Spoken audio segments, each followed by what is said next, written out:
What's up, everybody? Happy Thursday. Hope all you had a great day so far today. Getting into this episode of GH, I enjoyed it. I felt like it was a pretty solid episode today. Real good. I really did like the scenes with Alexis, Diane, and Ned. It's good that, Diane is a really good friend. Let me just say that. Like, she's one of the best friends I've seen on the show. Because some people just are not there for their friends like that. But she's definitely been there for Alexis throughout the years. Making sure that she good, making sure that she eats, because Diane, Alexis sitting there trying to act like she ain't, I don't want to eat, I don't want to this. And Diane was like, no, you need to eat. So basically, Alexis is having this issue with her wrist, and Diane keeps trying to tell her, go get that checked out because you have been having pain in your left wrist for weeks now, and that's unusual. She said you need to go get that checked. And of course, Alexis is brushing it off like, oh, it's nothing, it's nothing. So when Ned comes in and stuff and starts sitting with them, to give his condolences on Neil, Diane got a text message from a client demanding, her time basically right about now. And this is why I love me some Diane. Because Diane do not jump to the beat of anybody's tune. She just do not. She don't jump when you say how high. She don't jump. You know what I mean? She's not the type of person you say jump, she say how high. She doesn't do all of that. Like, her client texted her, she looked at that text, put that phone back down, and was like, nah, I ain't going nowhere. I love me some Diane. She said, nope, I ain't going nowhere. Alexis was like, no, it's fine, you go. She said, no, you're my friend. You need me here, and I'm going to be here for you. She was like, she was like, my clients can wait. She said, I'm not a ride share. You're not just going to summon me and think I'm going to come whenever you want me to. I love that shit. I was like, yes, Diane. When she said, I'm not a ride share, I love that. I said, I know that shit, right? Because, like, Diane's reputation speaks for itself. She's a brilliant attorney. You know what I mean? Like, she don't need to jump to no client. Shit, I don't care how urgent it is. She will get there when she gets there. I mean, obviously, she's great at what she does, so you're in good hands.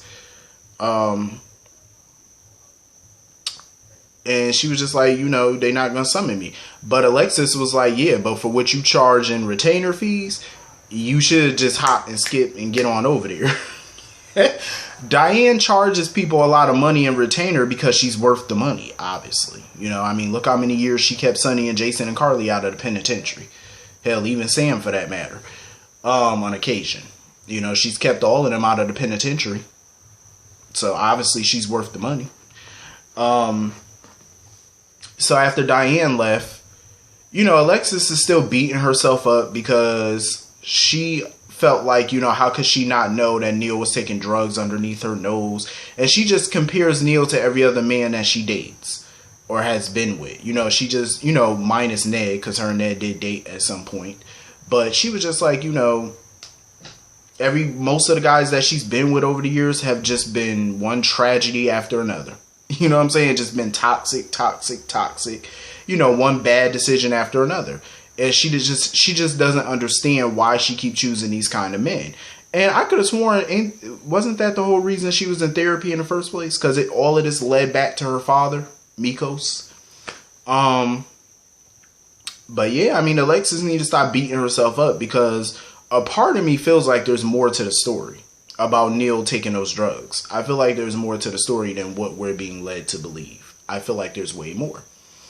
So when Alexis and Ned were leaving, when Ned went out, she had a cup in her hand and she couldn't even hold the cup.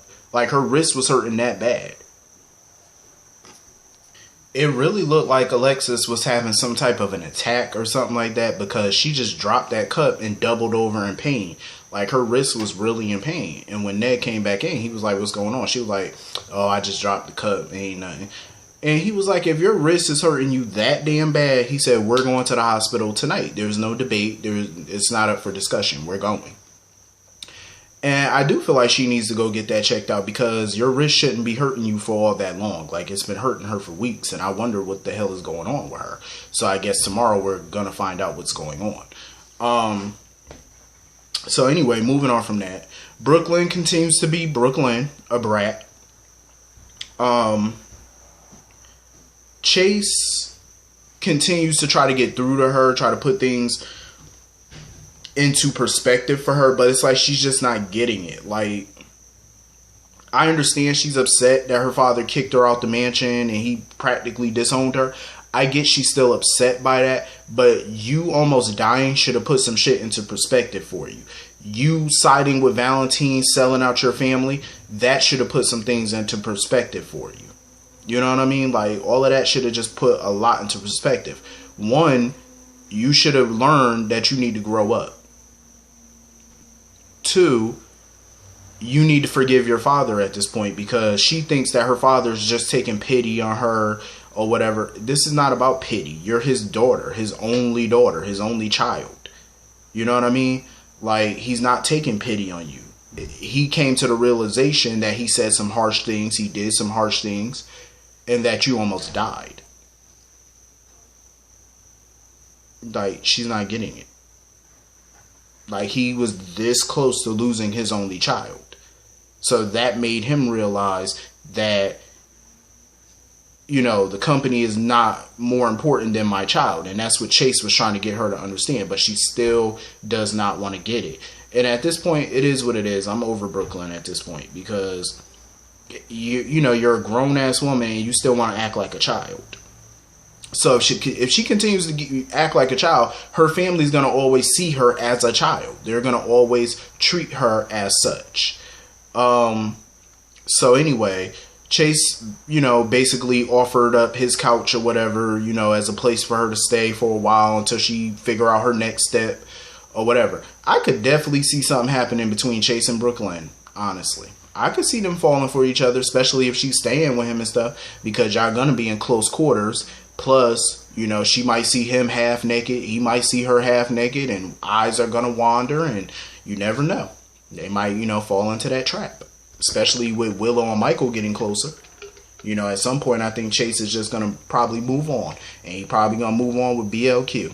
I would hope Chase will move on with somebody else, because Brook Lynn, in my opinion, is incapable of acting like an adult, and she's incapable of being in an adult relationship. That's just how I feel. Like, she's not mature enough for him. I have to be honest. I don't think she's mature enough. I really don't. So anyway, moving on from that. We get to Monte Carlo. And Olivia and Robert are trying to come up with some type of diversion, some type of scheme, so that way they can get into, you know, Robert can get into the security room and stuff, you know, check out the rooms to see if Holly's back there. Because Rudge has been watching them constantly. Like, he's been keeping his eyes on them. So she goes over to the blackjack table, and apparently Olivia's damn good at blackjack. So she creates that diversion for him and stuff so Robert can get into the room. And one is, you know, there's like 3 bodyguards out there and stuff, you know, guarding it. But we get to see Ethan. Ethan Lovett pops up. And Olivia pretty much, you know, tells him what's going on, like, you know, about Holly, because he's actually in Monte Carlo as well, investigating his mother's death. And she basically tell him how Robert thinks that Holly's still alive and stuff like that. So Robert comes out of the room. So clearly his plan didn't work. Their diversion plan didn't work. So Ethan, being Luke Spencer's son, comes up with a new plan to pretend like he's upset with Robert for him and Holly's breakup and her being on that boat, to punch him in the face so that way Rudge would get his men to bring them to one of the rooms. And the plan worked. Ethan got pissed, you know, pretended like he was pissed off with Robert, socked Robert in the face. They started about to get into a fight, and that's when Rudge's men came over and snatched him up and brought them to a room and tied them up to a chair. And of course Olivia's worried because she's like, well, damn, what the hell going on back there? You know, she got to try to figure out a way to help them. Olivia, this is, you know, above your pay grade, even though you're not getting paid for this, but this is above you. Back off. You did your part. Let Robert and Ethan figure out their part. First of all, Robert's a super spy. Ethan's a con artist. They'll work it out. They'll manage. You know what I'm saying? They'll put their talents to good use. And boy, did they. Because they were handcuffed to some chairs, and Robert found a screw or a pin or whatever on the ground, and he used that to free Ethan. Ethan used it to free Robert. Because he told Robert, he was like, well, shit, if you really are Luke Spencer's son, he said, you should be able to get me out of these handcuffs with that pin in under 30 seconds. And boom, he got him out of that shit within 5 seconds. That was some fun scenes though. I love adventure storylines. Like I really do. Like when the cast get to go on these adventures, like the characters and stuff, you get to see them in different countries, even though they're really not in a different country. They're really on set, but they make it look like they're in Monte Carlo. Like I really enjoyed it. I enjoy it. And it's good to see Ethan, you know, him and Robert and Olivia teaming up to figure out where Holly is. But of course they got caught by Rudge's men, and Rudge came in there with a gun, so they're in all types of trouble, all type of mess. But I'm thoroughly enjoying it though. But Olivia need to get back home. I'm sorry, but she do, because your marriage is literally on thin ice right now. Ned keeps trying to call her, or he's getting his voicemail because Brook Lynn, stupid behind, deleted the voice message that Olivia sent him. So their marriage is just on shaky ground at this point. And Olivia, you need to get home, boo, because you need to fix this. Like, get back on, you know, some type of, you know, same page with your husband. Like, you need to fix this. So anyway, moving on from that, Nikolas and Ava. I enjoyed those scenes between Nikolas, Ava, and Avery. I really did. Nikolas, I really do feel like he's growing some type of feelings for Ava, like genuine feelings. Maybe he's a really good actor to the point where he's playing her. I don't know, but I really felt like those scenes with him were genuine. Because when he was watching her with Avery, I think he saw Ava in a whole new light. Like the fact that she's actually human and not the bitch on wheels that he thinks she is. And Avery actually took to Nikolas, you know. She took kindly to Nikolas, and she, you know, wanted him to read her a bedtime story and tuck her in. And, you know, Nikolas enjoyed doing that. But the way Nikolas and Ava were looking at each other, I think they're developing genuine feelings for each other. I think they are. Because I always felt like Nikolas and Ava had chemistry together. Especially when Tyler Christopher was still there. I felt like the chemistry was there. And I'm glad, you know, the chemistry is still there even after all this time. Do I think Nikolas could still be trying to play her? Of course. Because Nikolas, even if he is really developing feelings for Ava, he wants that damn fortune back. Ain't nobody gonna tell me different. He want that money back. Like, he could be developing all the feelings he want, but he want that money. So I think it's going to be a mixture for him. It's going to be, he got feelings for her, but at the same time, he want that fortune. So it's going to be a big conflict there. So moving on from that, everybody's still at Turning Woods, and, you know, Sonny pretty much says his goodbyes to Mike. And after Sonny leaves the room, Mike's soul, well, his spirit wakes up, and you know how you have like a out-of-body experience? That's basically what Mike had. And he basically was being ushered into heaven by Courtney, his late daughter, Sonny's half-sister, who passed away, I believe right after Spencer was born, she passed away. So she was ushering her dad into, you know, the afterlife and stuff, and Mike's spirit basically was talking to Sonny and Carly, well, mainly Sonny, when Sonny and Carly were in the room checking in on Mike. And of course, Sonny couldn't hear him, but, you know, he basically wanted to thank Sonny for, you know, doing right by him all the way up until the end. Even though he felt like he was a crap father to Sonny, he appreciates the fact that Sonny did right by him. You know what I mean? And, you know, he was proud to have Sonny as his son. So when Mike and Courtney went into the afterlife, Sonny started calling his father name, and that's when he checked his father's heartbeat and stuff and noticed that his father wasn't breathing. So he noticed that his dad was gone. That was a sad moment. That really was. It was super, super sad, especially when they came out and told the rest of the family. I really, really wish Christina could have been there. I really do, because it just felt so incomplete. You know what I mean? It was still a beautiful scene, but it felt super incomplete. Like, I just wish that Christina could have been there. But But yeah, you know, they told the rest of the family. You know, Carly came out and told the family that Mike was gone, and everybody just had so much emotion and stuff. You know, Michael wanted to go be with Sonny and Mike, and Jocelyn, she just went out for some fresh air. And I love that Willow was there, because Willow, Willow is such a breath of fresh air. You know, Carly obviously likes her, which is a shock, because Carly doesn't really like anybody. So it's a shock if Carly can like you and you can get that seal of approval from Carly. You in there? I'm just saying, because we all know Cujo don't like nobody. But that was a beautiful scene. Because Brando, he was talking about butterflies and stuff, like, you know, when his buddies in the service or whatever, when they passed away, butterflies would appear. And funny, you know, Sonny and Carly were looking at Mike and stuff, talking, and a butterfly literally was flapping right next to them. So I believe that was Mike's spirit, you know, showing them that he was still there. You know,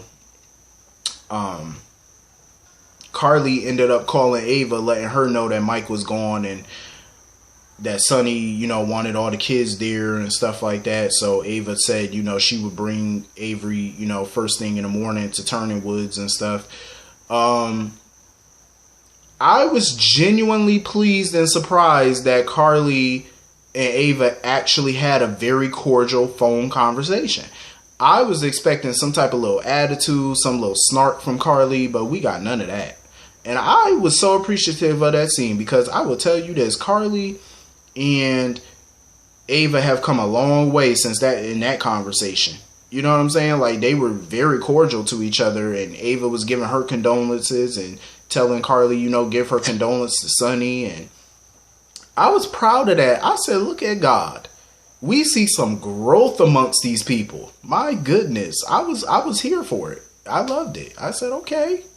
Some folks are growing up in the world. Brook Lynn, take notes. This is how you act like an adult. Let's just put that out there. Brook Lynn, take some notes. Scribble it down on some legal pad and take some notes, dear. This is how you handle your business as an adult. You act like an adult. This is how you do it. Take note. But I was here for it. I loved it. I said, okay, y'all being all cordial and stuff. I like it. So anyway, Michael was calling Brook Lynn to let her know that, you know, Mike passed away, and Brook Lynn wanted to go there and, you know, pay her respects and, you know, give her condolences and stuff. It was just a sad scene. It really was. And I'm still pissed off that nobody mentioned Christina. Why are we not mentioning Christina? Does she not exist anymore? Like, what are we doing? Are we writing her out? Like, what the hell is going on here? I just want to know. Like, there's been no mention of Christina. Is she even in Port Charles right now? Like, where is she? But anyway, that was pretty much the whole episode. Hit the comment section. Let me know what y'all thought. And I will see you all later. Hope you all have a great day. Peace.